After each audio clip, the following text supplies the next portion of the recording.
We're right on time. We'll call the meeting to order. And Leslie, if you'll start with the roll call for us. Chairperson Fuller, Here. Commission Member Bowers, Here. Dean, Yes. Walsh, Yep. Peck, present, Bauer. Yes. Marvelous. Everybody here. And we're all set to go. We have an agenda in front of us. I'd like to have approval of that agenda. Anyone so moved? Ryan? Second. Second, very good. We'll continue with the agenda then. The first item on that is to approve the minutes from the last meeting we had in September. And I trust you've had a chance to take a look at those. What's that? I would again ask if there are any changes, additions, anything else to those minutes. If not, be happy to have a motion to approve those minutes. Motion to approve. Ryan moves approval. Second. And Brad seconds. Okay, fine. The key thing that we're doing tonight, from my standpoint anyway, is that I finally have finished with the last draft of the West Branch Comprehensive Plan. I wasn't able to get it to Leslie in its final form until just this afternoon. And I have one colored copy here, which I'd be happy to pass around and so forth. But what I wanted to do was to bring our attention to the very first chapters and to the last chapter. And so I've provided each of you with a copy of those, and I'd like to talk us through it a little bit. The one that has the picture, you can't really see that picture unless you see it in color, but I couldn't afford color printing of everything. So it's, I think, a very nice cover. And if you open it up, you find the table of contents there. So we've got 13 chapters. You've seen most all of these chapters before, with the exception of the plan implementation one. And I have goals and objectives for most of these chapters, not quite every one, because the first several are really simply an introduction, the smart planning principles that are in our state legislation, and a vision statement. Much of this was taken from the 2013 plan. It's not a matter of changing that vision statement or changing the smart planning section or anything else like that. You'll also find some acknowledgements and a resolution. Well, those are just picked up from the 2013 plan because the acknowledgements are going to be changing. We have different council members, different P&Z members and so forth. And the resolution is something that I hope that the council will be taking up and passing before very much longer. I wanted to finish this darn thing up in 2019. Whether the resolution is going to be in 2019 or 2020, I really don't know. But the first chapter is simply to give the purpose of a plan, to explain the legal role that the city council has in producing a plan and why it's supporting that plan. And then there's information in here on the public involvement activities that took place leading up to the 2013 plan as part of the 2018 Cedar County plan and as the open house that some of you had a chance to attend. So all that's picked up on page number 6 for the public involvement aspects. As you move along to page 7, the first page of the smart planning chapter, you'll find the planning element that you're supposed to have in the comprehensive plan. You'll have the planning principles that the state has recommended for such a plan, and this is really no change at all from the 2013 plan. The change takes place in chapter 3, where the idea of goals and objectives is picked up from the 2013 plan, but for the chapters that have goals, I've listed them all. For chapter 4, chapter 5, so on and so forth. One of these chapters has just a single goal, that's the intergovernmental cooperation chapter. These are the things that I think we should spend a little bit of time on, each of us, perhaps read them, see if they resonate with what we've been talking about for the last 2 years. And all of them are backed up by the materials in each of the chapters. So there's research behind setting of all of these different goals. So if you look at chapter 4, the first goal is to do what we can to achieve an increased population in our city. And the population that the research suggests is most appropriate is somewhere between the kind of population projection you would have if you were to have one for Johnson County and have one for Cedar County. In other words, we don't anticipate growth as great as Johnson County, but we do anticipate much more growth than we've had in the past in West Branch. And Terry, I think you were suggesting that what we're seeing in the way of building permits and so forth substantiates that. Yeah. That we've had an increase and we expect to Very much continue so. with that. So we're gonna have to, in every aspect of a plan, make sure that we can handle that kind of an increase. Do we have a park facilities? Do we have trail facilities? Do we have a sewer treatment capabilities? So on and so forth. Third one of these is that we've been seeing a population pyramid in West Branch, which is much more heavily skewed to ancient people like myself. And so what we need is more younger people, and we should try and produce that as best as possible. We are, I forget what figure is now, 97% white, something like that, which is not indicative of the state of Iowa, it's not indicative of the country, and encouraging some degree of racial diversity by being welcoming to people of different backgrounds, I think is something that we should be looking forward to. Meanwhile, though, those ancient people are going to be around. And so one of the things that we have to pay attention to is having facilities that are more walkable, facilities that essentially support a population that can't necessarily drive off to the nearest place where they can do business, and support a population that can have access more than we've had in the past to inner city transportation so they can visit grandkids and so on and so forth. So each of these particular points resonates throughout the other chapters in the plan. And then in terms of land use, one of the things that's important is to have as best as possible infill development in the town.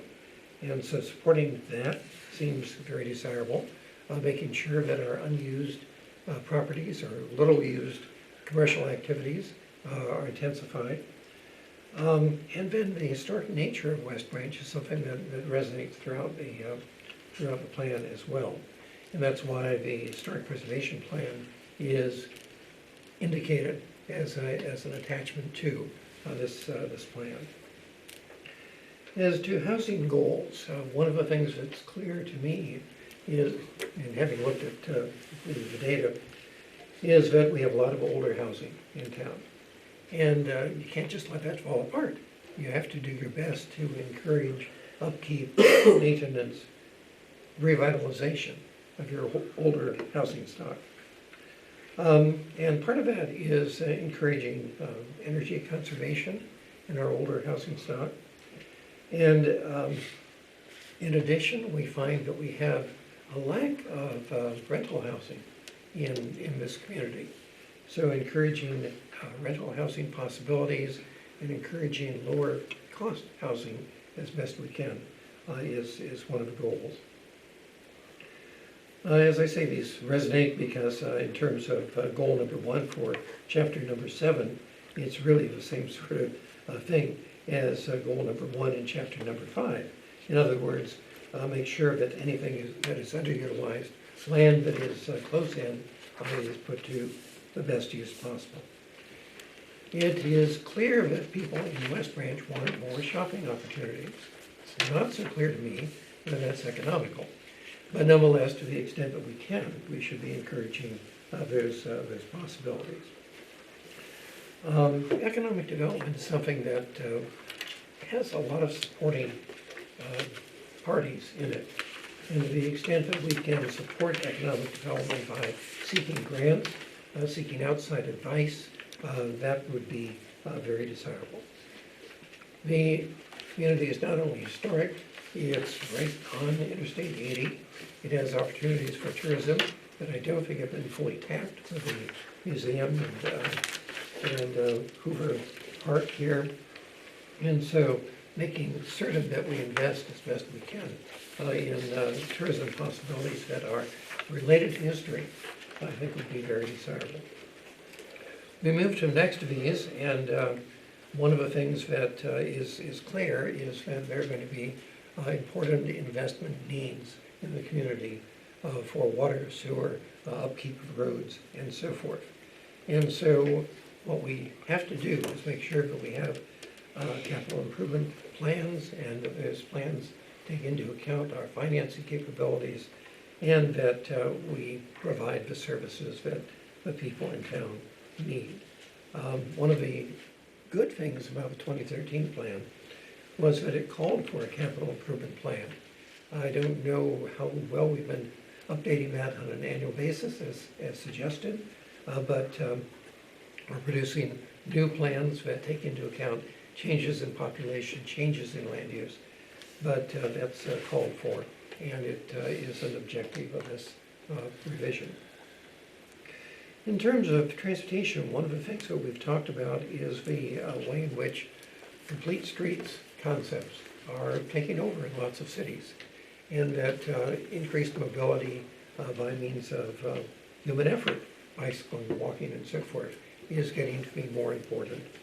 So this chapter takes those matters into account, calling for more in the way of trails facilities, calling for our streets to be multi-use, not simply for automobiles. And it also calls for some monitoring of the way that transportation is changing. It's a changing technology. It's interesting. I took a bunch of students to the Iowa City Transit facility today, and Marion Nagel-Gann was pointing out the chances for electric buses in Iowa City in the near future, and the excitement she has about autonomous vehicles. I don't personally share that as much, but nonetheless, technology is definitely changing. And we may find that in the future, streets simply for automobiles, whether those are autonomous or we drive them, is not going to be as important as it is today or has been in the past. The next chapter is chapter 10, titled Environmental Stewardship. And what this does essentially is to set out a number of ideas about such things as the way that topsoil should be treated, such matters as tree cover, so on and so forth. And I think the last of these goals really is the one that is most important, which is to, as best we can, embrace green changes in our city, whether it's in sewer lagoons, whether it's in park facilities, whatever it may be. And there are objectives in Chapter 13 that pick up on that extensively. The chapter on parks and recreation has been certainly bolstered by the fact that we've got a recreation commission, and it's got itself a plan, and so we've picked up on that. And it does seem that we should be increasing our capabilities in terms of parks and recreation. The 2013 plan was calling for a rather more substantial capital investment in parks in terms of indoor swimming and recreation center and so forth. With the last 6 years of activities, that seems a little bit more far in the future than possible right now. And so this calls for more park connections, more park attention, but doesn't go as far as the 2013 plan in calling for park facilities. One of the things that impressed me was looking at some of the guidelines for what it takes to have a swimming facility. And communities with fewer than 20,000 people, we aren't going to be 20,000 people in 20 years, seems to me anyway. That's about the boundary as to whether you can afford to have a swimming facility. Now, a splash pad is very different, and that's considerably less expensive. The last of these chapters is one on intergovernmental cooperation, and I was impressed by the 2018 Cedar County Plan, which called for a great deal more attention to ways that the governments within the county, and beyond the county for that matter, can share services, can figure out ways to utilize knowledge that one community has to enhance another community. And so this calls for an effort to try and have more cost-effective and efficient use of shared services. You know, it's a little vague as to exactly what that's going to, what it's going to require, but some of the objectives will go into that in a little bit more detail. So this is a set of overall goals. They're supposed to be somewhat visionary. They're also supposed to be somewhat realistic. They are backed up by a good deal of research that we've done for this plan. More so, I must say, than in my mind was done for the 2015 plan. So, because this is a public hearing, I'd like to have comments from the public. Well, I don't think we forgot anything. Thank you to you and your students for doing such a comprehensive job. Absolutely. Oh, well, I thank think you that's very much. been a huge asset to our community, and Awesome. thank you so much. You know, the trouble is, these things have to be redone. So everybody should keep that in mind for 5 years from now or thereabouts. Brad will be up for it, won't you? This has been a year in the making. It's been 2 You years. Start over a year, 2 years. 2 years, yeah. Mm-hmm. 3 years. And- Started with Matt Moakler. With no Actually, cost to the yeah, city. we did. It's With more no than- cost to the We city. started talking about it 2 years ago. We started Paul thinking Stagg was still here. we could hand you the chapter on the infrastructure and somebody else a chapter on something else. And Well, it's been a That great didn't work. collaboration between learning for your students and also at no I cost to think the city. Like, students it's have done been a great job. great. That's quite true, and I've got to make sure I acknowledge them in the Please do, the and part. pass it along. Well, Tom, we tried not to miss anything, but I might well. It's very good, very good. So I guess what I would like is, and we can move on after this, is just general agreement that these goals are reasonable ones. They aren't overreaching necessarily. They aren't too simplistic. Well, they have They do incredible research. data to back them up too. Like, Well, that's the idea. Yeah. So, the other good thing is I've been pressing people to make sure that if they have some information, they make sure they reference it. So that whoever does this next time is going to have all that information available, the sources and so forth, and can go back to the community survey, the data from the Iowa DOT, whatever it may be. So. Okay, well, I'd like to move to chapter 13 then, and chapter 13 starts on page 156. How many pages did I end up with here? I'm just 190, so I got in under 200, thank goodness, but this has a lot of stuff in it. Chapter 13 is one that I picked up on with the information that was in the 2013 plan.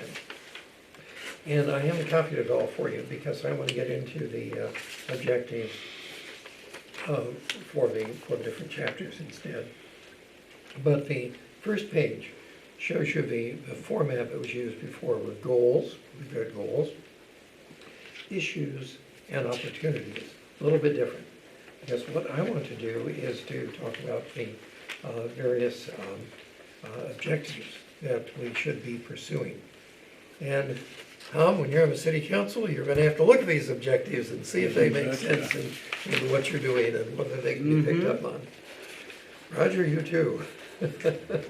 So I think we should look at these because they are more detailed. They are action items, and they can raise questions. So chapter 4, these are based upon the goals, and there are a batch of objectives in each case. They are tied to the goals. So for goal 1, there are 3 different objectives. For goal 2, there are 4 different objectives. For goal 3, there are 4 different objectives. And I guess if there are any of these that I should, I mean, you can read them as well as I can, but I should draw your attention probably to a few of them. And one might be goal number 4.2, 2, and that is to fill in the industrial park and to promoting activity around the interchange. And this is where the possible new planned unit development, and I haven't developed it the last couple of months, around the Sinclair station, is an example of the kind of thing that should be pursued. That would have a lot of different commercial activity, as well as housing, as well as a little hotel, which I think the community could definitely use, and so forth. Is there any update on that, by the way? I know I'm straying a little bit here, but, I wondered the same thing. He's delaying till spring. okay. Pretty much. Yeah. Well, Actually, and I was gonna say this for the end of the meeting, but since you brought it up, he brought in a concept plan for redoing the BP station. oh, really? Okay. This is going to be, the site plan, I have the site plan here, it'll be at the January 28th meeting. So I'll be Okay. sending it out to the committee tomorrow for you to start reviewing. Dave is, looking at it right now as we speak. They brought it to me just the day before Thanksgiving, well, at 4 o'clock on the day before Thanksgiving, so obviously I didn't send it out or put it on the agenda. No. So anyway, so it will be there, they may need a special exception or two for some setbacks. So that's something to anticipate, but I'll send the information out tomorrow and you can take a look at it. But yes, Awesome. their plan right now, the first phase is they're going to expand, this will be the new BP. It'll look much different, much nicer, adding some additional commercial space. Oh, definitely, yeah. They'll be keeping the main. How are they part of the gonna get building. back there? It's gonna have the same entrance, the BP is gonna have the same entrance. The car wash, which is down in here, will disappear. They're gonna turn But I No mean, car back to, wash, back to sorry. the Oh. PUD. the way you pull into BP, that will be the street. Oh, it'll go straight Straight through. down- Okay, down the hill. that was Yeah. my question. I was like, Yeah. how are we gonna get to that point? Yeah, that's how they're Okay. gonna get to it. Or go But anyway, behind so this is. To the left. This is Yeah, this behind is the the clinic. first phase, but it's basically keeping the first part of the building and adding on, refacing the entire thing, moving the canopy around, creating, more space to go around, more additional parking, that kind of thing. But they're hoping to start this in the spring, so they were looking for some time frames. I told them we would get them on the January 28th meeting. If a special exception is needed, which most likely there's going to be because of the setback, they have a rear setback issue and a possibly front yard setback issue. And then we'll go to the zoning board of adjustment.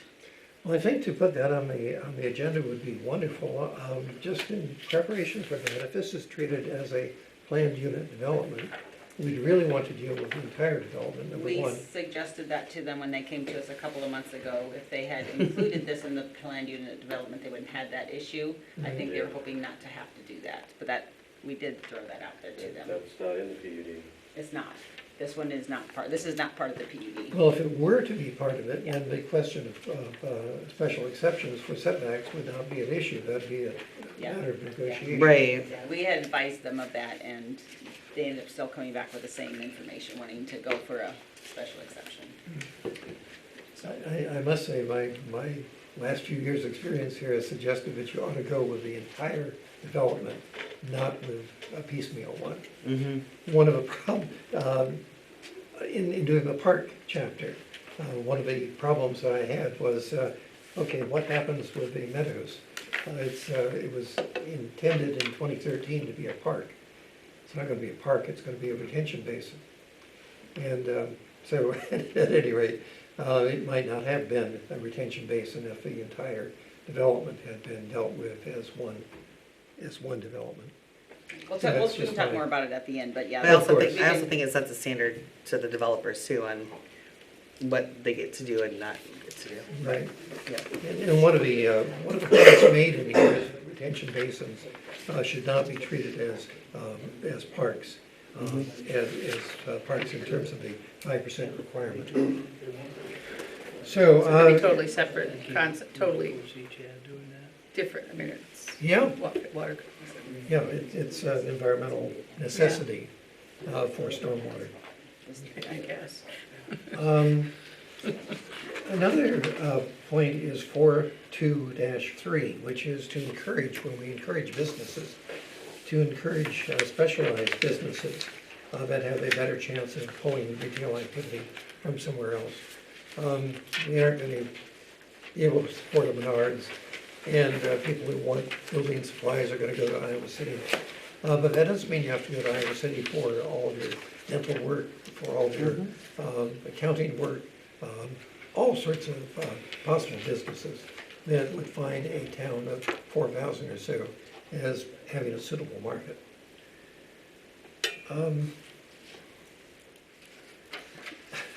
You know, as I look around at the faces here and I look at 4-3-2, one of the things that not only this commission, but the city council and city staff should try and do is to encourage more volunteers in the community. It's hard, obviously hard when you're bringing up a family, but nonetheless, it's something that should be seen as a desirable part of your civic duty. An opportunity, yeah. Now, how we're gonna bring that about, I don't know, but it's something that certainly we face and should be trying to do.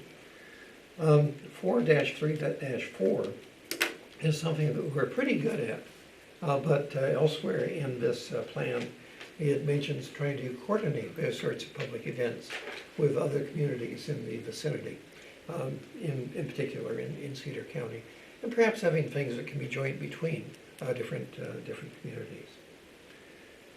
So, a number of different objectives that proceed from having the goals and then having the research behind them.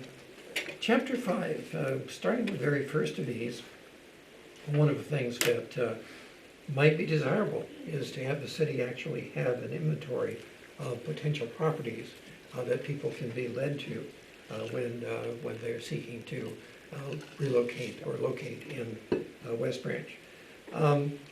Another one is many cities and even small towns are seeking to figure out ways that you can have more people living on a single lot.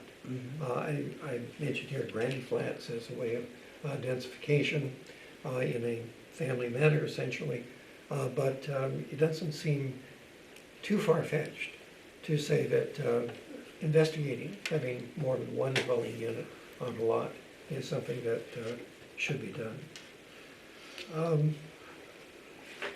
Chapter 6 I'm passing over, and one of the things that I've got to do is to go back and pull the objectives out of Chapter 6 because that one on housing was done in a somewhat different format and has objectives, but calls them strategies, and so I'm going to have to rename those objectives. Chapter 7, the one on economic matters. 7-1-2 calls for us to have PUDs or form-based zoning codes.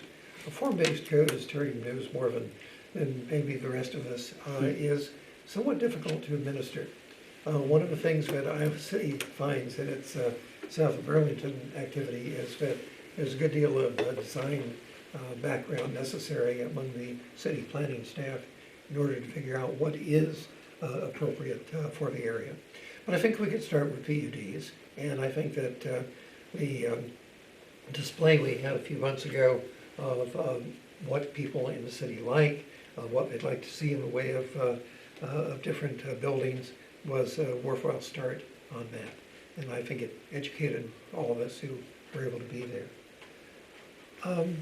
We don't have an economic development plan, and this calls for one, and it suggests that that could be done by a variety of parties. We could do it internally, or there are economic development organizations that could help us with that. And I think that tied to schedules and tied also to monitoring how economic development occurs would be very useful.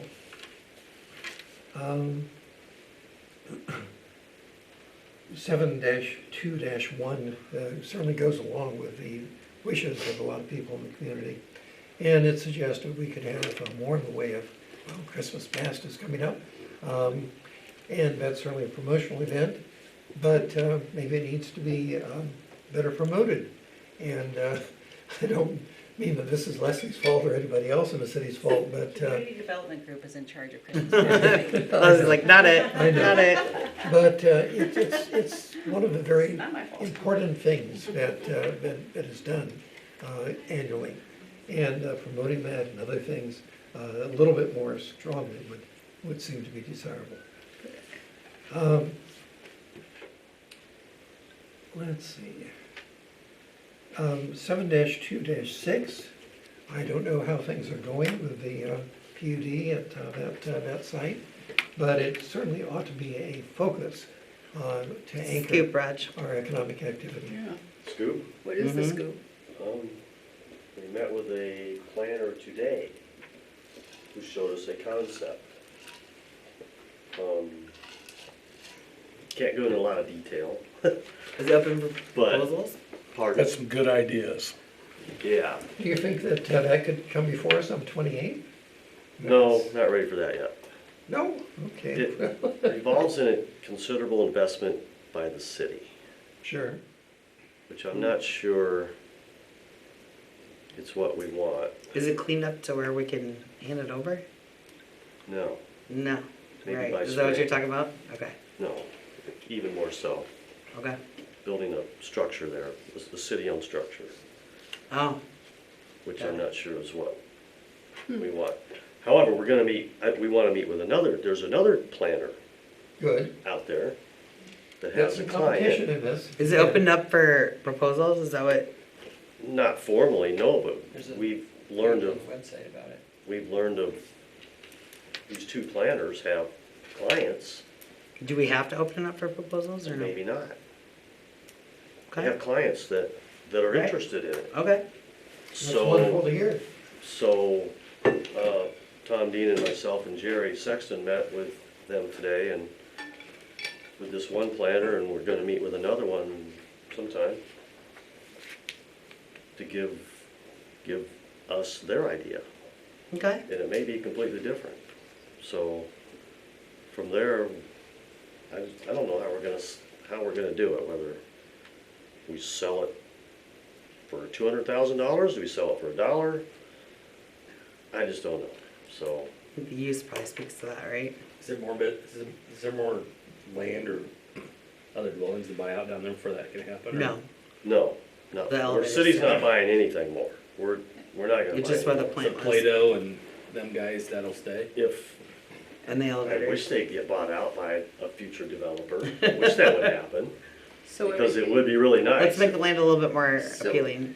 Yeah, so Price-wise. basically, the structures which are on Main Street from, I think of it, from Fourth coming back Mhm. west are not part of this PUD Nope. idea. No, They're So not. those would be adjacent, they're adjacent to the Kroll property, right? Yep, pretty but they close. could be ripe for purchase if a developer wants to purchase them and develop them, those sites also. well, and I would say that if Well- we develop the part that isn't, like in question, that then the land value would probably go up around it, which might encourage landowners, adjacent landowners. Yeah. So Roger, let me suggest one thing the city ought to do is to consider engaging consultants who can help you evaluate these alternatives.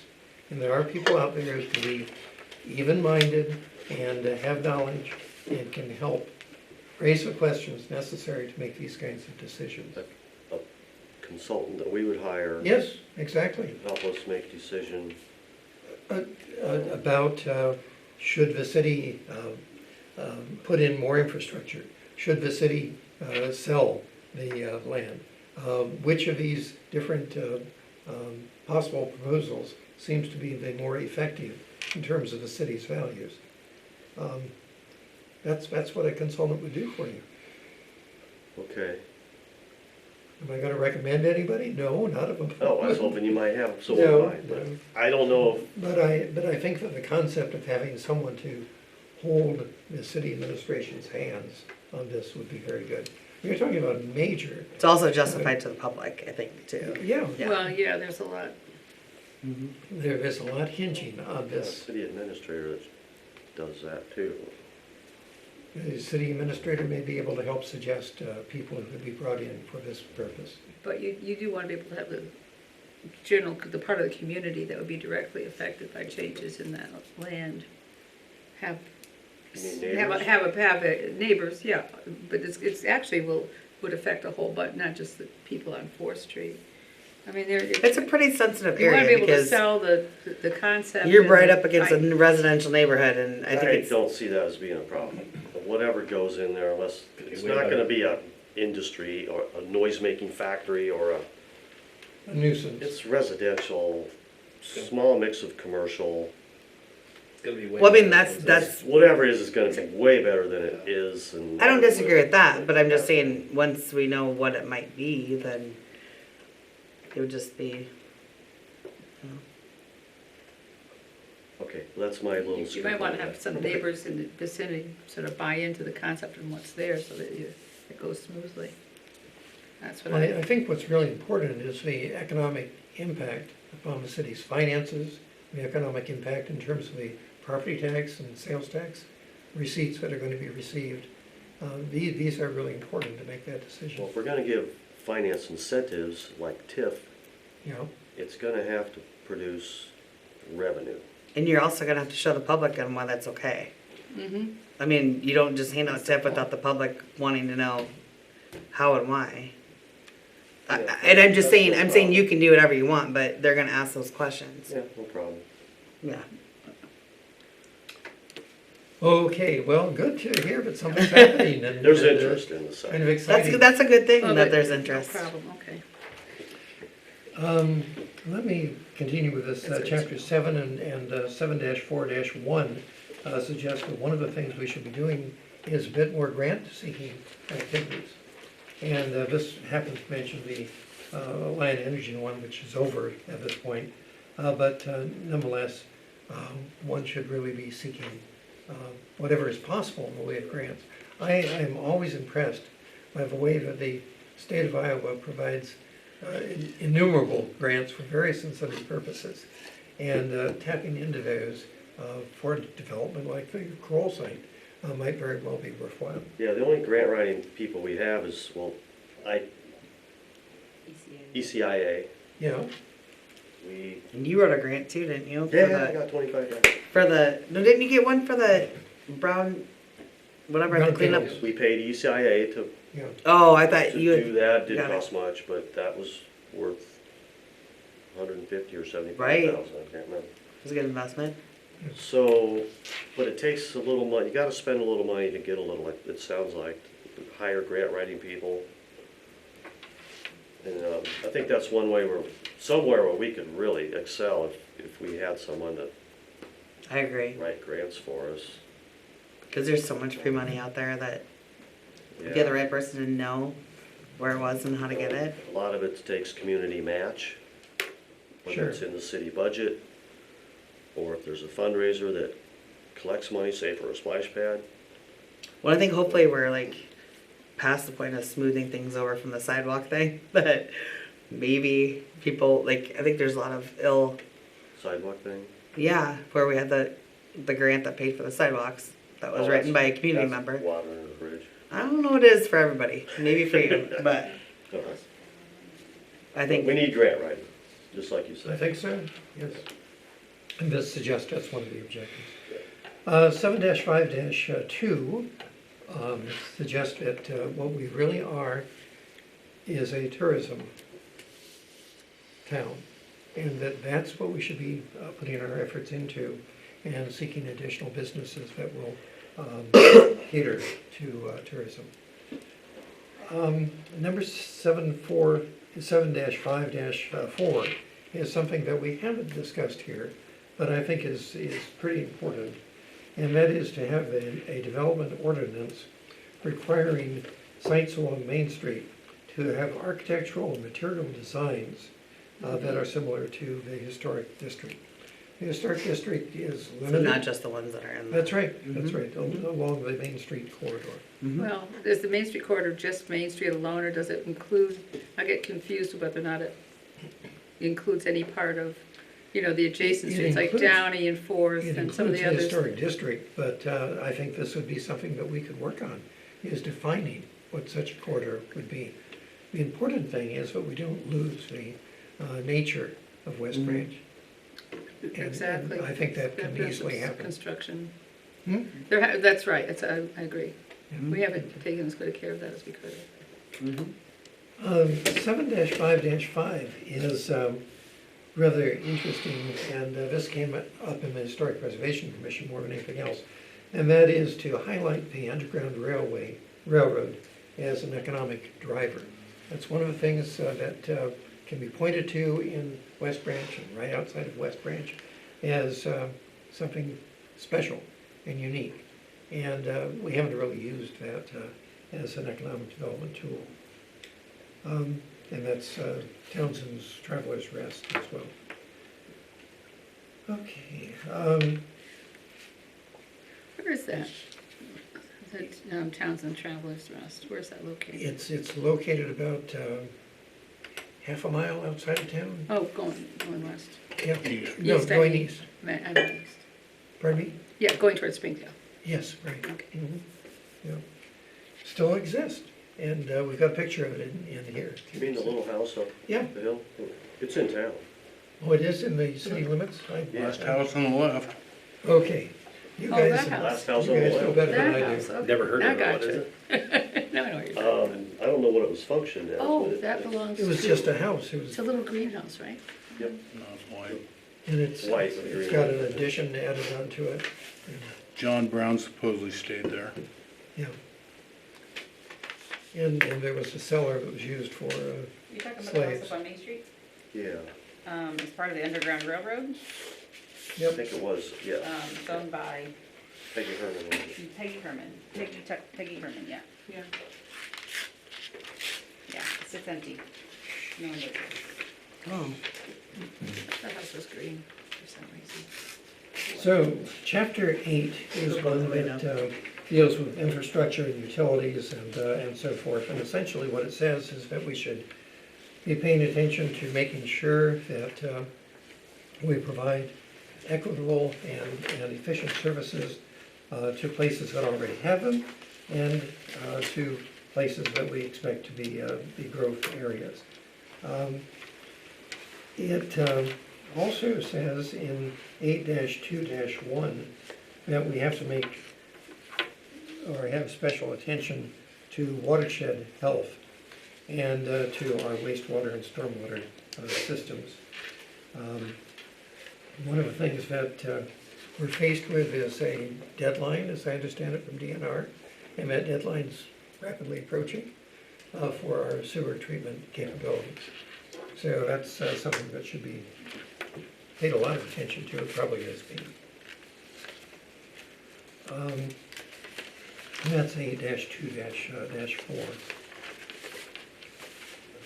But the other aspect is something we haven't done much of, and that's 8-2-6, which is to the extent possible, if you can manage your stormwater close to the source, and you can use natural areas, and bioswales, and rain gardens, and so forth, you're able to reduce the impact of stormwater and mitigate flooding.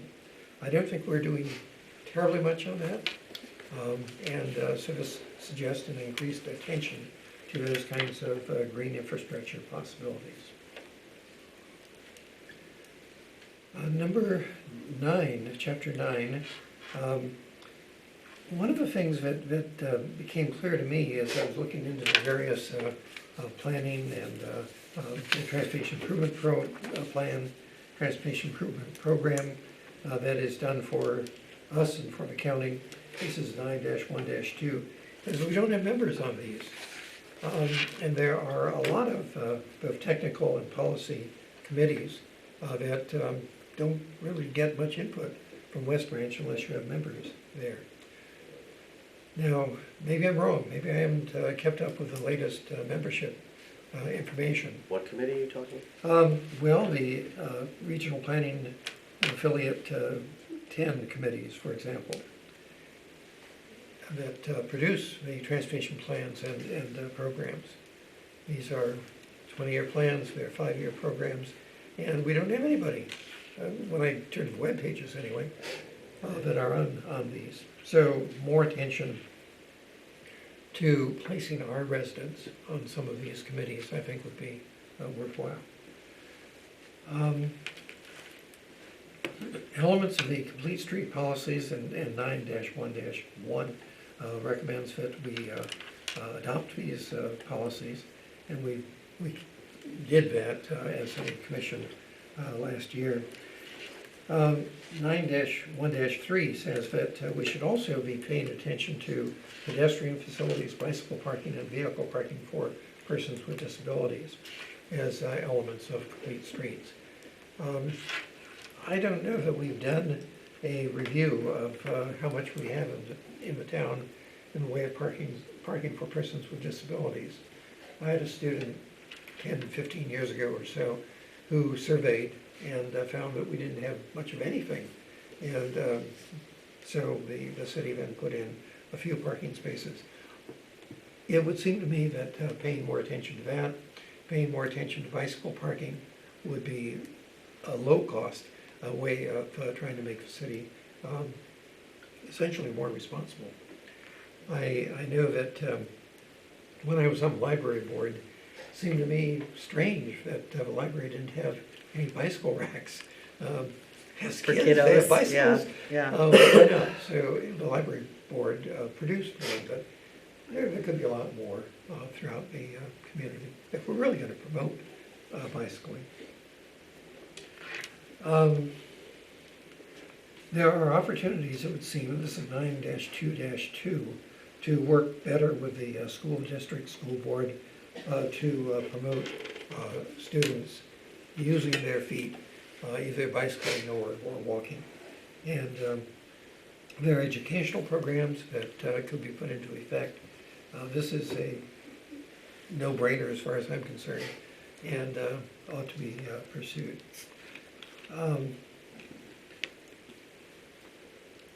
There are a couple of points in here about trails systems and continued work on a trails plan and a trails map. And once again, seeking some financing, because there are all kinds of possibilities for having trail support through the Iowa DOT. The Rails to Trails Conservancy provides funding. There are things that we have not really tapped. One of the things that we have to be paying attention to, and this is 9-4-3, is that we have a lot of trucking going through town. Oh, And in particular, when Interstate 80 is shut down, and paying more attention to that kind of traffic would seem to be worthwhile, necessary, an important safety element. So it's just pointing out that that's one of the objectives, to have a town that operates efficiently and effectively. I keep harping on electric vehicle charging stations because one of the things that seems to be moving very rapidly is adopting electric vehicles. And all the major manufacturers are producing them and so forth. So 9-4-5 suggests that we should be paying attention in two respects. And one is as regards public charging stations. The second is in making new homes suitable for electric vehicle charging. I'm not sure about this, but I think the cost of doing so is virtually nil in new construction. And it's just making sure that you have the 240 volts in your garage and that sort of thing for the lowest level charging station. But unless we push that, it's not going to happen. And the same thing with electric charging stations. Moving on to page 171, the first of these is that in looking at the data, hardly anybody in town has flood insurance. And why? Well, maybe people don't know about it. It may be considered too expensive, but It's more- required by lenders. It's required. but not in all parts of the town though, is it? If it's in a floodplain, the lender requires flood Well, insurance. the lenders do. Mortgage. If- Yeah, if- so you probably wouldn't see it on a No, personal. I wasn't aware of that. But yeah, all lenders require it during So it must in be a that we've flood. got a lot of people in floodplains We that do. don't have mortgages anymore. That could be. You know. I've never met one, but Now a lot of Okay. now a lot of Well- people are pushing hazard insurance too. yeah. anyway, not to challenge that, but No, that's fine. a lender Oh, really? requires Hazard Okay, flood good to know. insurance. If there's mortgage, just saying. for things like from, Continuing these, we've been doing pretty well with Trees. trees, and it's really nice to see, and we got a new grant. But it's a matter of continuing to partner with all these organizations, Trees Forever, so on and so forth, that are promoting essentially a form of green infrastructure. 10-1-3, talked to Matt about this a bit. There once was a tree committee here in town. There must be at least a half dozen people who would be interested in trying to make sure we've got more trees and diversity of trees and so forth, and could help everything, planting maybe, and getting grants and so forth. So I think that would be one thing to call for. And in relationship to that, there are a bunch of places that are tree cities. We aren't. Why not? A pretty good tree program here, and it seems to me that we should pursue that. well, when I moved here to town, there were a whole bunch more trees than there are now. And I think I probably, at one point I was keeping track and it Were seemed you like we really? had, yeah. You'd be a good Close to member. 50 trees come down within a relatively, taken down. You are president of that committee. No, no, but I'm just saying, it was amazing to see how many trees in fact were. We've had a lot We've had a lot replaced of too in certain areas. Replacements But too. I was just really quite surprised. Well, someone who's planted about 150 or so on our property. Yeah, Well, the school's doing a lot, And the school's doing a little bit too, not and very Alliance much. filling in, so. But anyway, this idea of, making sure that we have the tree canopy that we've been known for and so forth. There is the concept of a brownfield land bank, and the research goes into that more so. But there's probably more we can do to make sure that we pay attention to any brownfields in town. Terry, have we done this 10-2-1 about derelict buildings? Or is this something that is still on the back burner somewhere? Well, we have a pretty good ordinance now. We We do. just adopted it, what is it? nuisance The nuisance. abatement ordinance. I think we reviewed it here. Don't you have a commission now too? Nuisance commission? Okay. 3 of us. Where can I file? Well, I may want to Who's do a on it? little bit of tailoring of this particular recommendation. Well, we're pretty lucky, we haven't got a lot of derelict buildings, I can think of one, I however. want to make sure you don't. That's the key, That's all right? I'm gonna say. The rest of these are under 10-2- are about trees also. And then, this is a sort of forward-looking thing, but topsoil management, something that has been an issue in other communities, something that is still an issue. We had a state requirement for a little while that was removed. And one of the things that is pretty clear to me is that in new developments, you really don't have the capability on a lot to be able to grow good grass. Don't have the capability of being able to put in plants you might want to have because the topsoil has been removed and not replaced. So it's controversial in terms of that's a cost to a developer, but it's in the long term a very definite benefit not only to the homeowner but also to the community as a whole. So anyway, that's it says monitor developments, which is very strong. I would like to be stronger than that, but it's worth paying attention to and noting that there's a lot of information in the chapter about topsoil.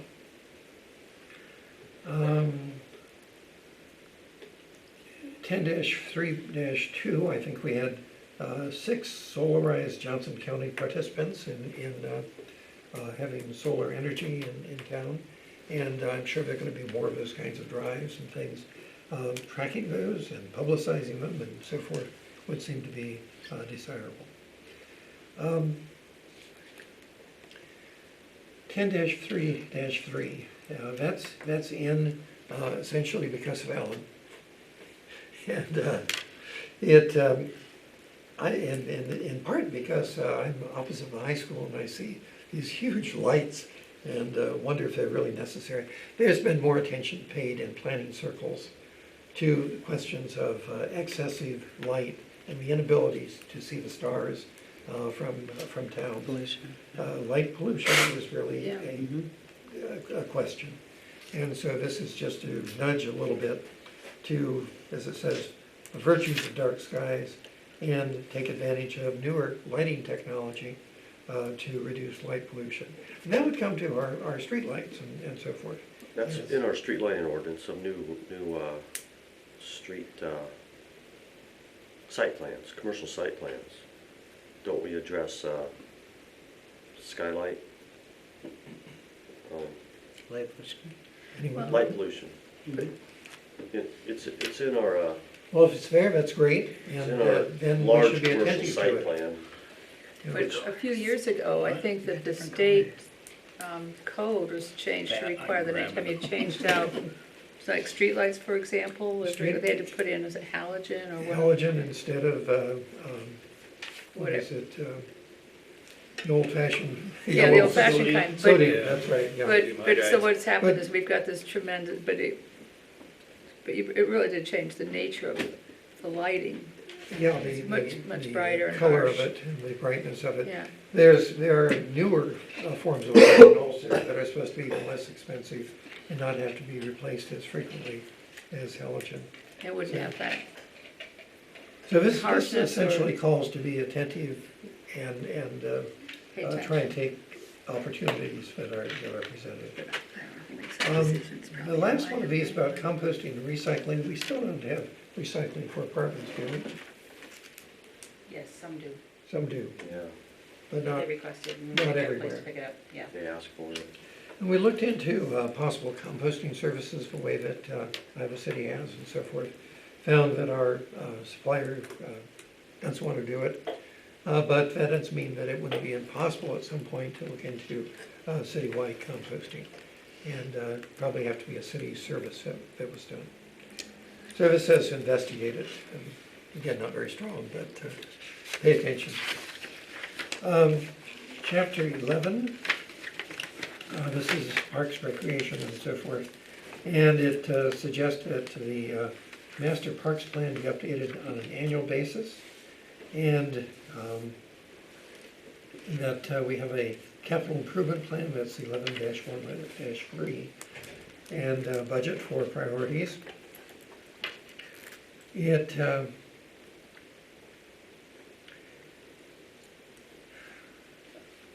suggests, and I think this is kind of important, 11-1-6.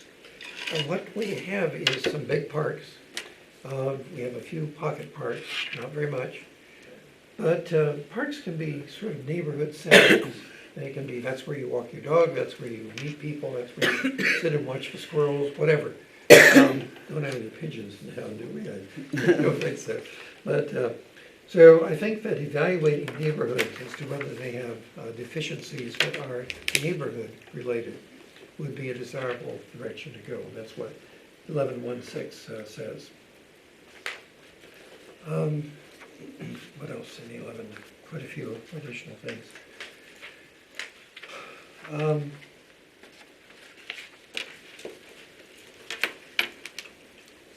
11-2-2 doesn't say that we do anything different, but that we pay attention to the trees in our community, and it resonates back to the earlier points about trees. 11-2-3, it is a matter that became more apparent to me when some of our students were doing a park plan for one of the western Iowa communities. And that is that we don't have a management plan of any sort for Beranek, for example, or for other parks in town.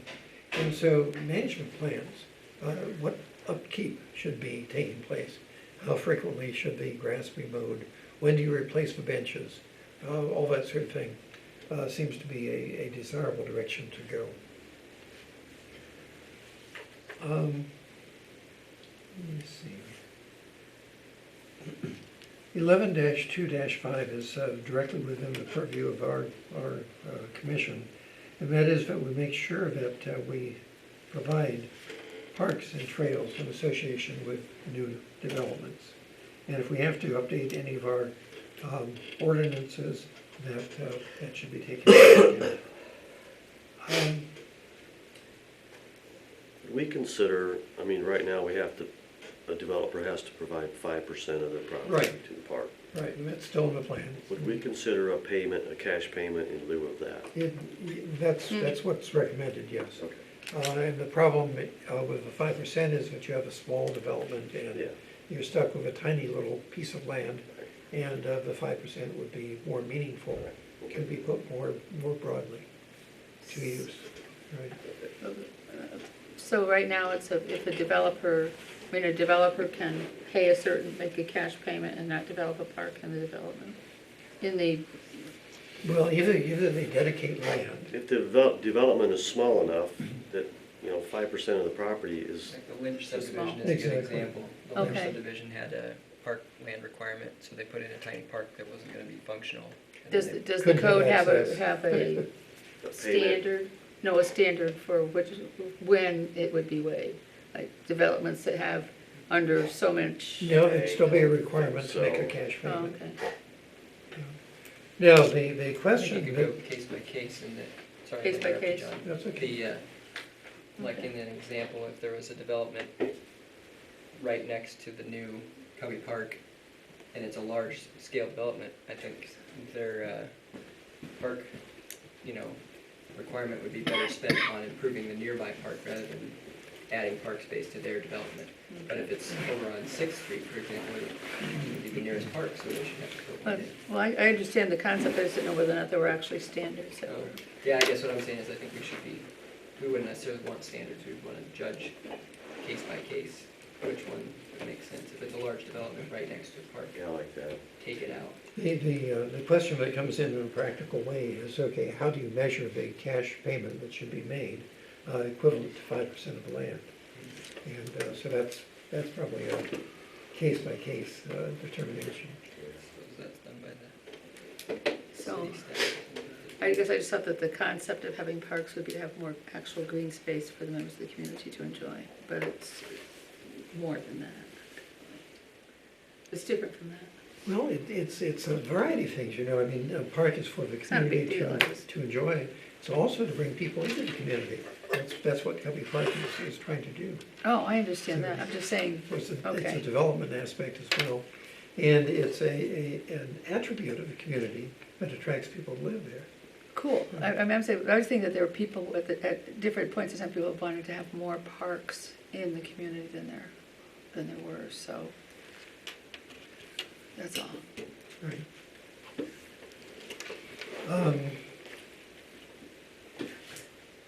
The trail system, 11-3-1, suggests that it be more complete, have more attachments, and be attached to the regional trail system as well. I think we're trying that, we're moving towards it. It's been slow, and it requires some degree of financing, but it suggests that this is the direction we should be going.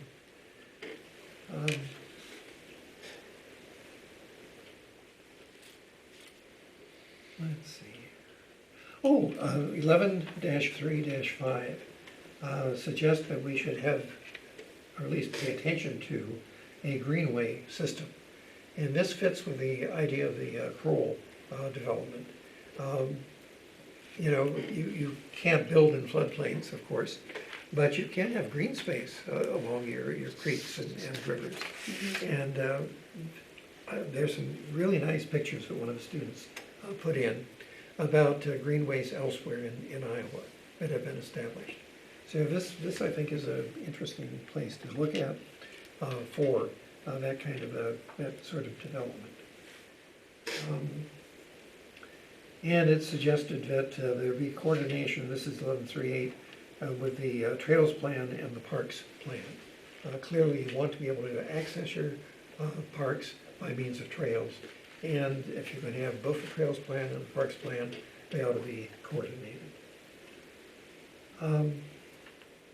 Chapter 12, this gets kind of esoteric about fringe area agreements, but suggested we need them with both Cedar County and Johnson County, and that we should do our best to, that's 12-1-2. 12-1-3 suggests we should do our best to collaborate with the Hoover folks, and 12-1-4 suggests both community events and public service sharing and purchasing opportunities be pursued with Cedar County and other communities. Something that we don't do much of, and it may not result in huge amounts of savings, but it results, I think, in an enhanced sense of community of us and the county and us and other nearby places. So that takes me through all of these different objectives. That's awesome. And I think that from our discussion here, it's very useful because I'll do some tweaking of a couple of these before we're ready to pass this on to the city council. But that will be very short. My only feedback, when we were talking about the floodplain, and I realize this is more pertaining to is that it's always concerning when you have properties that are in the floodplain gets bigger, Yeah. because it's harder for the property owners to sell. And it's also a deterrent on property value for people to have to pay the FEMA related. So that, Well, and we have a pretty large, we flood- have, flood. well, yeah, I've got some flood maps in here for one of Yeah. the students. I know, I saw that, I was And like, it's kind of oh, huge. so that The matters. trouble more than There's nothing the anything city can do about it, but else, it is what current property owners values. The trouble more than anything else is that the floodplains that were 100-year floodplains in You never know. 2000. Right, that's not a thing you know, anymore. Mhm. They're broader, and 500-year floodplains might be more meaningful, but It also means that's nothing. huge. Yeah, yeah. So one of the things that I think should be done is to keep track of what the flood center suggests or the floodplain Because boundaries. it's changing Because all the time. those indeed, unfortunately, are changing. Well, what I would like to do is to get approval of this That's plan. awesome. And I'd like to take it before the council as soon as possible. I motion to approve. Second. Should we have a calling of a roll on this? And the motion is to approve the revised West Branch comprehensive plan. Been moved and seconded. So Leslie, can we call the roll on that? Walsh, Yes. Bowers, Yes. Dean, Yes. Fuller, Yes. Peck, Yes. Bauer. Yes. Okay. I It'd would, be so nice to put this away. I would suggest that when you have your final PDF. PDF ready, that when we put it on the council council, agenda, that you're yeah. here to present it to them, because. Sounds good, yes. Because, just because. When's the next council meeting? The 16th, but I don't think the council, I don't want to give it to the What council? 190 pages to a On city Friday council night. on Friday night and say, Right. read it and Yeah. do it on Monday, because then that wouldn't really be doing any. We need to anybody get it out. justice. Give them 2 weeks to, I would like it, as soon as I've got a final draft, I'll send it to them, Yeah. give them a couple of weeks, and then tell them it'll be on the future agenda. So maybe by the end of January, the second meeting in January would be plenty of time for somebody to sit down and read it for several nights as they go to Right. sleep. Put 'em to sleep, right? Well, You can have a head I want start. good Yeah. information. You have a Maybe head they've been start. keeping up with it as this Yeah. process has gone along. too. In 13 nights. Which I will suggest that they read it one chapter a night. Sounds good. Okay, the next item on our agenda is zoning for animal kennels. And this is a fairly new topic, we've not taken up before. And so, is this another discussion? This is just a discussion. It was brought to me by the police chief. There was a resident who was interested in operating a kennel, and this resident might actually already be operating a kennel. Which may be why it came to you about that way. Kind of why it came up. She lives in an R1 district. No, that's not allowed. so so the chief was struggling with how he was going to enforce it, because he couldn't find it in the zoning. And I did see under the R1, which is where it's at, under the first one, it says, all uses allowed by right in the agricultural district, except there shall be no raising or pasturing of livestock, poultry, or other commercial domestic animals or birds. I think that says it, right? And is this, I don't have Yeah. pets, hold but I'm on, thinking but if you're clarification, is this raising to it- like kennel, like to keep overnight, or this is a sell? Like to Keywords commercial. breed? I think it's more of an adoption kind of thing. She's got It's so a many It's a pets. business. It's a business. So that's a Business no. Business aren't allowed in No. our zones. I mean, No. I think you gotta look at, into your commercial zones. I sort of wrote some down, like your B2s. And A, to tell you the truth, wouldn't be bad. It's agriculture or agricultural. And you're required to have, what was it, 20,000 square feet of lot Yeah. area. Okay? Yeah. I mean, compared to a residential district where you're only allowed, or only required to have what, an 8-foot side yard?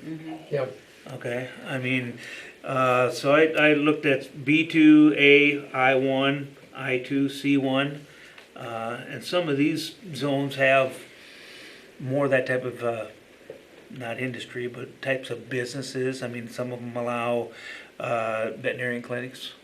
mhm. You know, some do allow different types of livestock, even, you know, But certainly not butcher R1. shops. Not R1 at all. No, Yeah. no residential Yeah.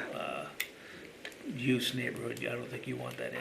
No. I I was, mean, it's a smell too. I mean, And noise. and noise, correct. So I would say I would not recommend it in any type of residential neighborhood, except maybe an agricultural, because of the square footage. And then you can put restrictions on these kennels for how far they have to be located away from property lines. But it clearly is not indicated for R1. No, I said, I found this after after I Yeah. looked on the agenda, but I still wanted to talk about it. No, I because think- do think we might have an Yeah. issue. I just don't know how we're going to address that issue You know, exactly. it's- Just- it's If an you enforcement did, issue. if you It's an did allow enforcement it issue, in I would a agree. in a zoning, you could allow it as a special exception. Mhm. You Yeah, don't that's have to- not our where circus. they Not our have to come circus, to the not our board. Depending on where it's at. You know what I'm saying, though? I mean, just. Anything can be allowed as by special So exception, maybe this will go on our nuisance list, Practically. possibly. Well, if, do Even we though need we're to not give a vote? doing- Like, I say it doesn't belong. I mean, I don't know. Does that What- work? what- We just the wanted to make things- sure we had proper zoning for it, and if we do, Yeah. in this case, we do, it's covered in the code, it does. You know the say, I address found of that this, falls I know under the R1. address. Yeah. Yeah, when I first I don't know started what's here, that. there was problems with people just having their dog kennel next to the property line. Mhm. You know, and it wasn't an Everybody actual, gets it mad shouldn't about have, that not llama. dog kennel, but dog run, Yeah. Yeah. you know? So, I mean, I don't think you even wanna even think about allowing it in ours. No. No. Okay, well, it seems to me that the discussion has suggested that enforcement of the R1 requirements, if it not be animals, commercially kept Stands. within a residential area is exactly what we should be pursuing. And I haven't heard anything suggesting that Would you say, we Sally? should I was just deviate curious. from that. Do we need to You consult the you city mentioned it council? was, you know, an enforcement issue, and I just wondered if the city attorney probably has some opinion about. Let's do it. I would say it would just fall under, so far we've received no complaints, so the enforcement will be As it go along. Just by the code. just by the code. What's the circumstances of like a big property? No. It's not a big property, it's right on Main Street. So you would just not give them if the enforcement is by the code, how does that take place then? Well, like I said, the question came up, it was, there was another issue, it was an animal control issue Oh, that prompted it. This person has pets and they're not registered, and then she divulged information to the police chief about wanting to operate a kennel out of her house because she takes in several animals. And that's when he came in and said, well, he was worried about the noise ordinance because of the noise ordinance doesn't, you can't, the kennels are not subject to the noise ordinance. So that was his concern. Well, then when I figured out that I found That's usually silly. the R1, I know is kind of like a, not everything touches each other. You have to really kind of dig in Right. one place, and then you got to go someplace else and dig. Bureaucratic. Yeah, and Stuff so, that's fine. anyway, but I happen to know where the house is and the windows are starting to get frosted, which makes me think, if you're frosting your windows instead of just putting curtains up, that means there's. Yeah. Oh, frost, oh. probably- I thought you didn't, not that it's just by the weather. No, it's No, not it's just being like, cold. it's like, you know, the plastic stuff that you put up so people can't see in. Is there any limitation on the number of pets? And we per also do season? not have any limitation on the number of pets, so animal control is Well, looking at that if you read the as well. definition of kennel, it says kennel means any lot couldn't or find it. premises Where was on it? which 4 or more domestic animals or pets at least 4 months of age are harbored. Okay. Oh. What So there's- channel? I couldn't find- I was trying to figure. 791? Leave it to the code guy to So pull I- that stuff out of the I window. I could was add trying to 2 find a place gerbils, where a cat, kennels and might a have been dog. fine. Or, yeah, and you're good, you're at. I've got a full- kennel. Chickens qualify? Yeah.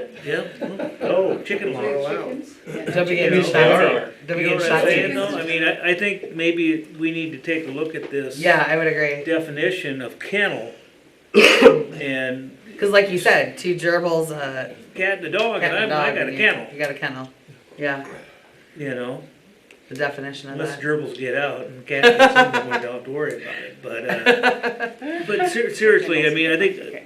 you should have, there should be a different definition for kennel, We should maybe. for look raising at that, I for agree. sale or something like that, that, you know, cause that's what a kennel is. Otherwise, I think they're getting this sort of mixed up with a kennel or a dog run or something like that. Cause there's a lot of people that have more than 3, 4 Right. dogs. I don't, but I'm just saying. Yeah, But then there's You know. people said to like do fostering of animals You know, too. and like I Sure. said, it could be a And you variety wanna- of animals, domestic animals. What if I got 4 But you still need to fish? keep that. And 6 Can't be. snakes? Yeah, seriously. 7 dogs I mean, at once. it's Well, I kennel. think the controlling word is I'm what not in Leslie favor, brought up earlier, But I which mean, is it commercial. seems more. Mhm. So if this is done Still needs for to be defined, I rent, would agree. if this is done for sale, that's a commercial operation, and that's not allowed. I'll see I if I mean, can get here- some more information from the chief. Yeah, But that'd I be think good. it That'd sounds be like great. it's an enforcement issue, because I think that section covers it. She lives in an Arwood district. You know, the other thing you gotta look at too is, at least over in the Tipton area, they have, I call it doggy daycare, where they go ahead and it's actually a kennel. I would say by definition, where they take, They don't house them, they come during the day and But leave. again, no, they go ahead and That's a good point. people go on vacation, they Go on vacation, need not something to your do dog. with their dogs. Yeah. That's way out in the country. but Oh, I know that one, but we've had issues in town with that stuff. again, the commercial definition. I presume they're charging money Yes. for it. Yeah, we had an issue with someone who did that and from Iowa City who'd come over to the groom station and she would drop off a couple of dogs at the groom station and then she'd take a whole other van load to the dog park Oh, Jesus. and they'd all run. Oh.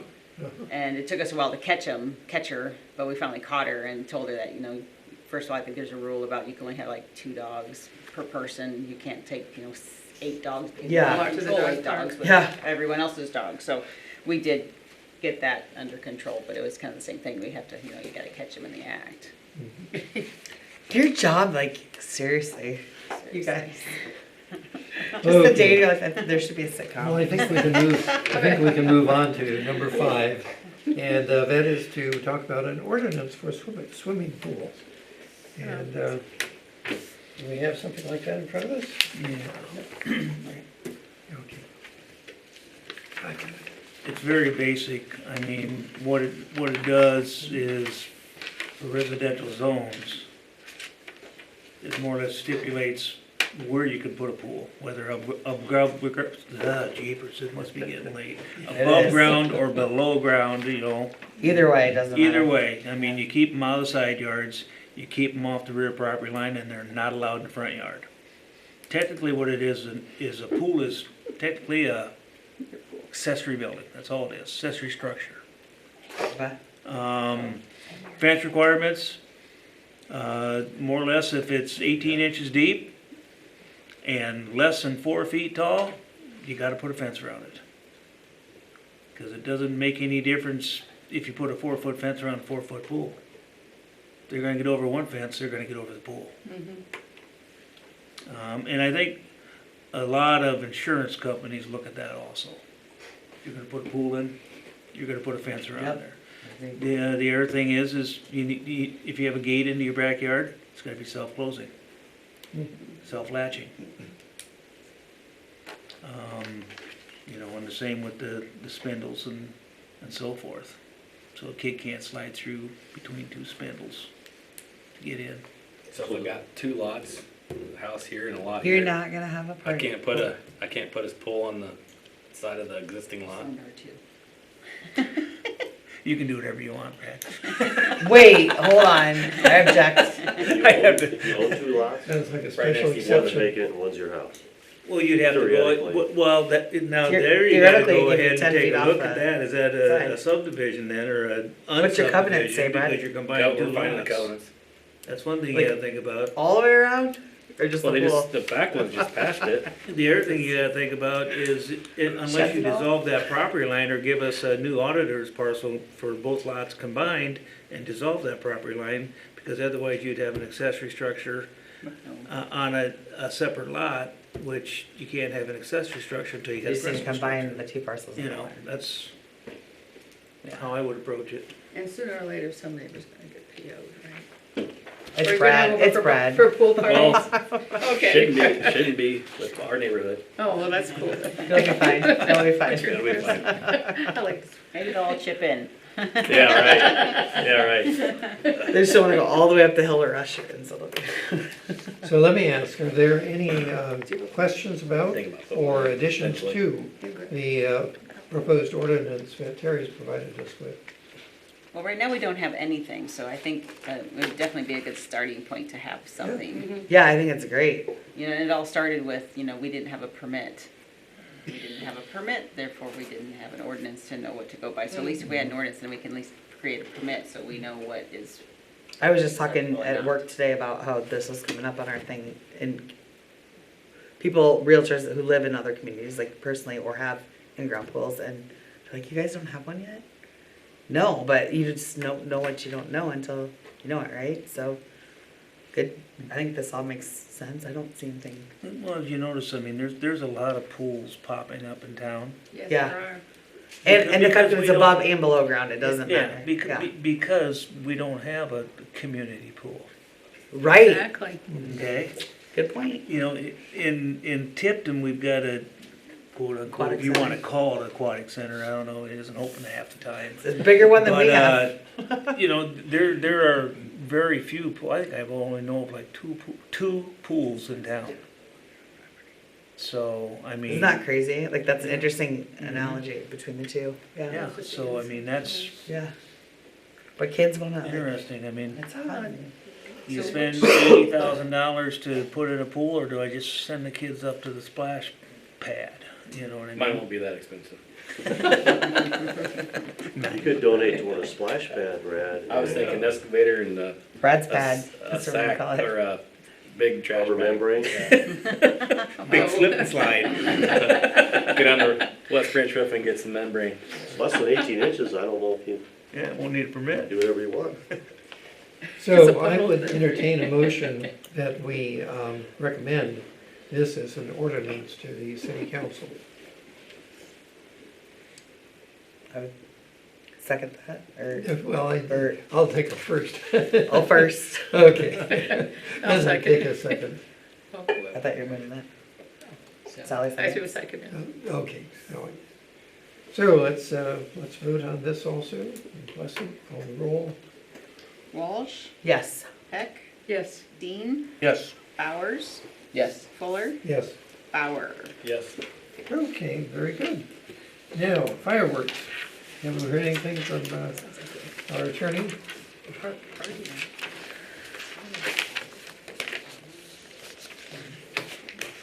At our September meeting, we were thinking, or talked about the fireworks ordinance. And I talked to Leslie a week or two ago about, have we heard anything yet from our city attorney? And Did the not. answer at that time was no. He was talking about it last night before the meeting, but I wasn't really listening. Okay, Leslie, we heard from him, the The city state has adopted attorney. certain rules.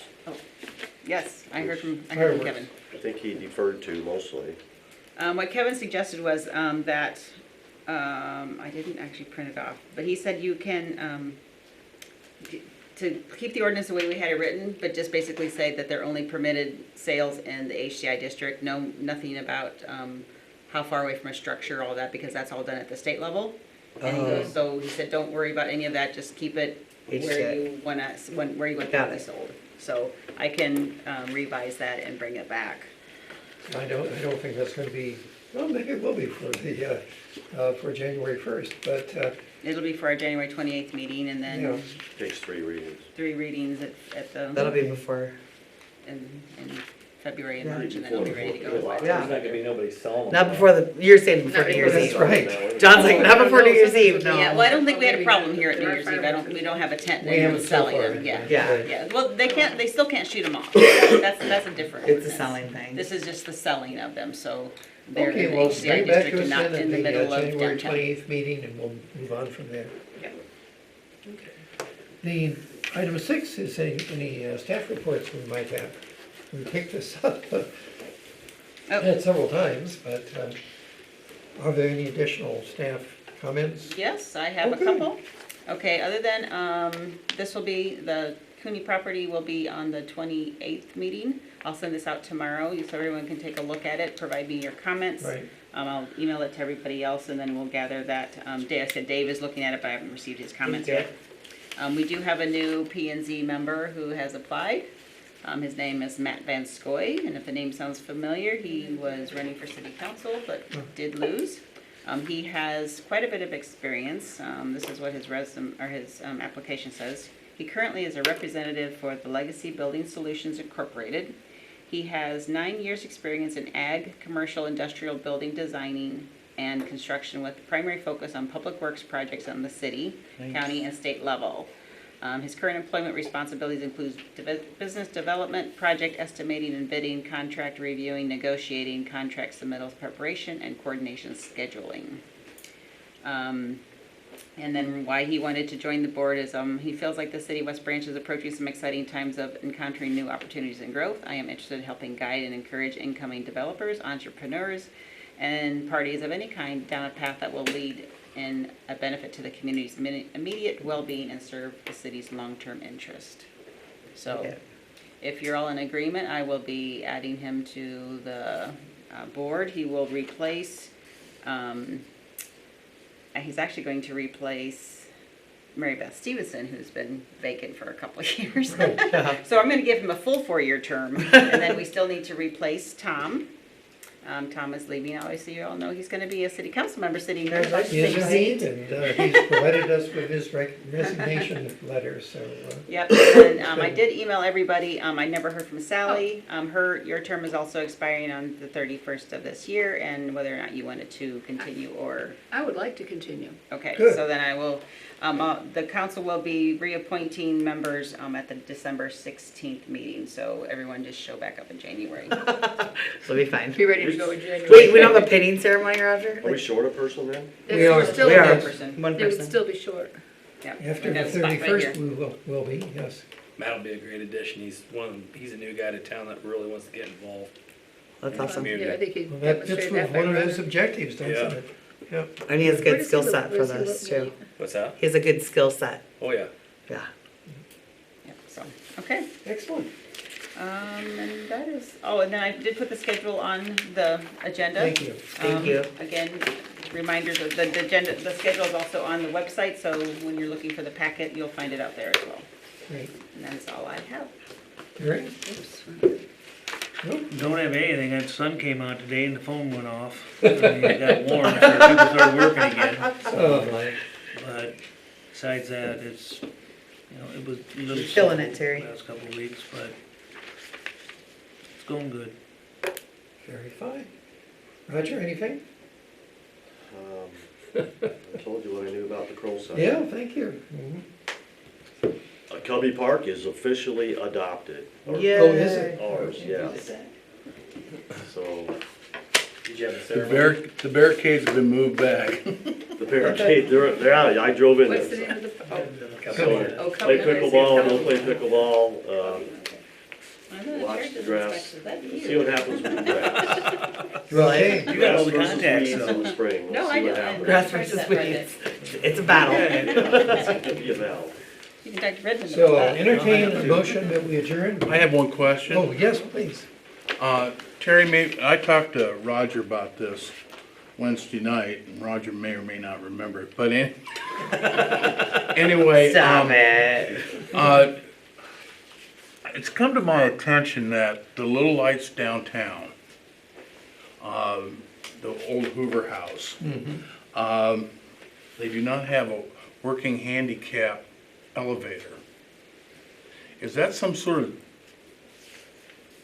zoning violation, or No, even if they serve food? It's not our deal. They don't serve food though? It's a civil matter. yeah, the thing is with this, that structure or building or whatever had a certificate of occupancy prior to any type of handicap rules or regulations. Is that, well, they took a boatload of money from the state to fix it up. Is there anything in there And that, that would have to come from the state. I mean, that's actually out of, like Roger said, would Well, be they made out of them our, put in that elevator in the back. they had to? When was that? I don't know why they would if they didn't have to. yeah, That's That's pretty always clear, elevated that's, back. that's before me, so I don't know, we'd have to research that and, well, I mean, some people put it in just because of the clientele that they're serving. So there's an elevator in back of that building now? Yeah. There It was, doesn't there work. was, It's- right? Oh, it doesn't work? It's the style no. like at Town Hall. And the reason this came to my attention is, they had a lady that was handicapped, and they had to pick her up and take her up the steps and put her back in the wheelchair.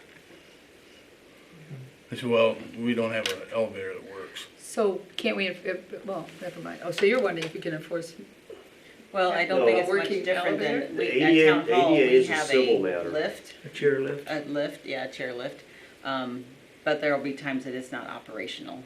I mean, so I think we would fall into the same thing. We do try to keep it operational, but You wanna- it's the same. But that's you know, I public would think. versus Yeah. private. Right, and that's the difference. I mean, it's public versus private, but you have a I commercial think, yeah, operation public going on? is, you have to have the elevator, or a chairlift or some sort of a. For a sensible route. commercial building. But with this would be a Grandfathered. civil suit also. And all somebody, and I didn't say this, but all somebody would have to do is go ahead and call the state and file the suit and maybe, Or ask. and maybe Or after seven, somebody can and maybe invest 7 in years it. from now, it'll go before the, Casual level. you know, cause they're so backed That up. thing can't be that old for it to be not working right now. With the elevator?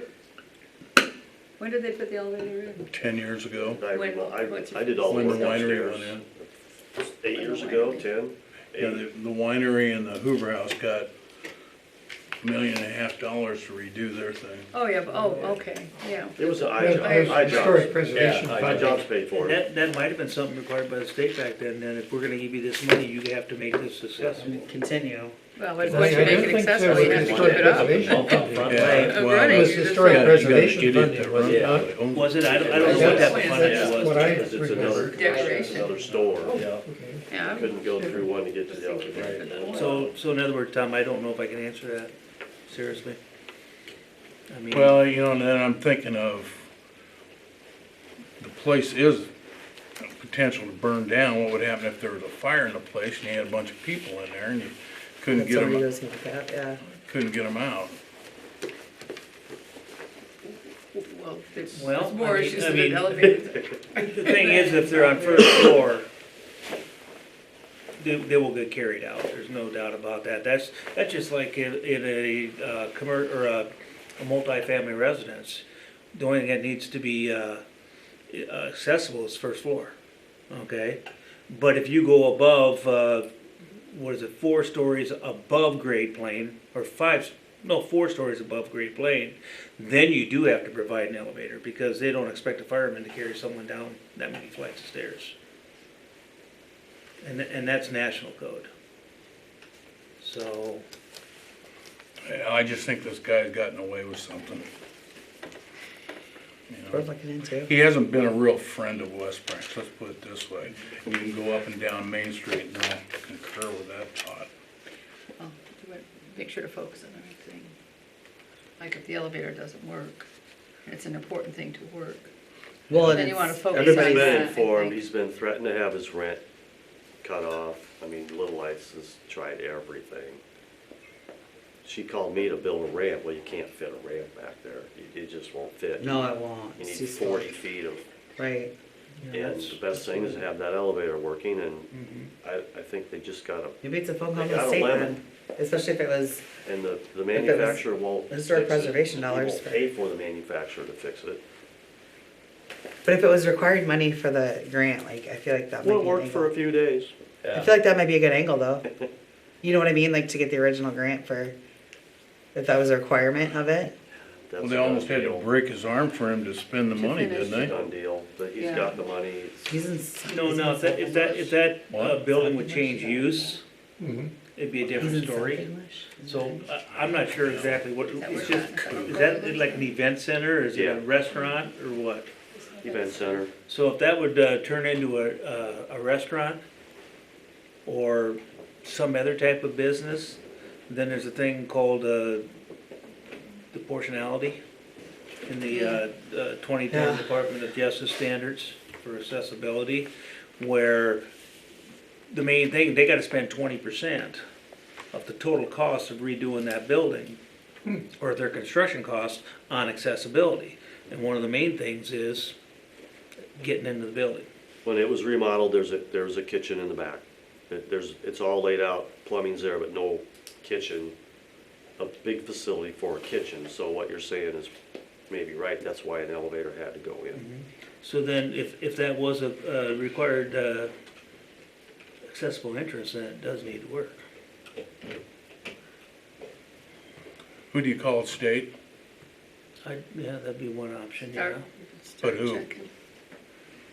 Can you find out from somebody here who, Department what the of- grant we're money trying came from? Department of Inspections and Maybe the Appeals grant for money is a good elevators. start because they probably have the requirements, you know what I mean? Talk to him, Bickford, he'll get on it. That's Oh, what, Yeah, he would, Yeah, wouldn't he? he'd be really, That guy, he'd be he's good. the guy. Having access. Justice He'll put a Department. call, is who they he'll find it out. Are you going to the Cape? Well, Are you you know. going to Cape Nine Coffee tomorrow or what? I might have to pay him a visit. Alright. I know a couple people at the state that deal specifically with accessibility. All right, I might be able to get you a number. all right. Thank you. Okay, Tom, do you want to make that final motion then, that we adjourn? I'd just like to say thank you very much for a very rewarding last 2 years. I really learned a lot, and it really piqued my interest in this town again, enough for me to run for city council. You know, you people are making a difference, believe it or not. Thank Well, you thank for you. your Thanks, service. It's been great having you, and we look forward We're to gonna having miss you on you, the buddy. council again. Yeah, I like some good, throwing a jab now and then. Okay, it's been moved, and Ryan seconds it, Jump right. so we are adjourned.